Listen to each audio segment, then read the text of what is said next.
La matinale d'Europe 1. Nikos Aliagas. Coup d'œil à l'international avec Vincent Hervouet, Nikos. Aux États-Unis, 8 heures d'audition du juge Kavanaugh, candidat à la Cour suprême, et de la femme qui l'accuse de l'avoir agressé quand il était lycéen. Qu'est-ce que c'est que cette histoire, Vincent Hervouet? Toute l'Amérique a scruté Brett Kavanaugh et Christine Blasey Ford. Le juge et la psy, l'un des deux ment. Lequel? Elle avait 15 ans et lui 17. Qui se souvient en détail de ces années d'apprentissage? Il l'aurait poussée sur un lit totalement sous, essayant en vain de la déshabiller. Hier, sous le feu des questions, les deux quinquagénaires étaient aussi émus qu'à 15 et 17 ans. Tous les deux ont pleuré. Grand moment de télé-réalité parlementaire. Elle, avec les lunettes embuées, la voix qui tremble, la compassion de l'assistance. Et lui, retenu, les larmes qu'on ravale et la voix qui dérape dans l'indignation. Ils ont raison de pleurer. Leurs vies sont brisées.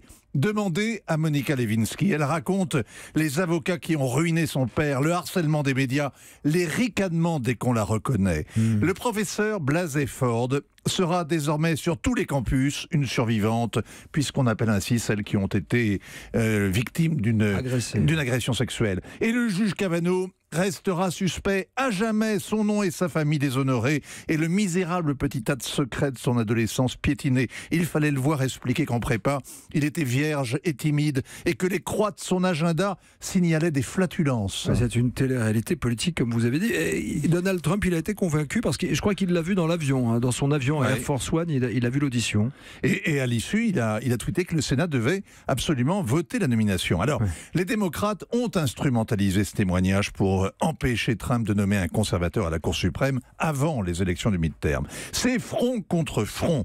L'Amérique toujours en guerre contre elle-même. Après la guerre aux Indiens, la guerre de sécession. Après le Nord contre le Sud, les Blancs contre les Noirs et désormais les femmes contre les hommes. Depuis la vague MeToo, le doute ne profite plus à l'accusé. L'homme est forcément coupable.